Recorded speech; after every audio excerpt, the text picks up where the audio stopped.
محروم کرنا صرف ایک انڈیویجول کو نہیں بلکہ پوری سوسائٹی کی پروگریس کو دبا دینا ہے۔ اسلام کا پہلا پیغام تھا اقرا، پڑھو، اور نبی کریم صلی اللہ علیہ وآلہ وسلم نے فرمایا تعلیم ہر مرد اور عورت پر فرض ہے، یعنی تعلیم کا رشتہ کسی جینڈر کے ساتھ نہیں بلکہ انسانیت کے ساتھ جڑا ہوا ہے۔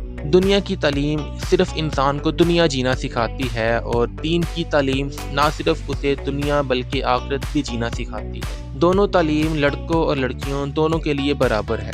لڑکی اگر ڈاکٹر بنتی ہے تو وہ نہ صرف اپنے گھر کو بلکہ پوری سوسائٹی کے درد کو مٹاتی ہے۔ لڑکی اگر ٹیچر بنتی ہے تو وہ پوری نسل کو روشن کرتی ہے، اور لڑکی اگر سوشل ورکر بنتی ہے تو وہ سوسائٹی کے زخم کو بھر دیتی ہے۔ تعلیم لڑکی کو صرف بہترین بیٹی نہیں بلکہ بہترین انسان بناتی ہے۔ تعلیم ہی وہ چیز ہے جو ایک لڑکی کو آواز دیتی ہے، اسے خود مختار بناتی ہے، اسے بولنا سکھاتی ہے، اسے فیصلہ کرنا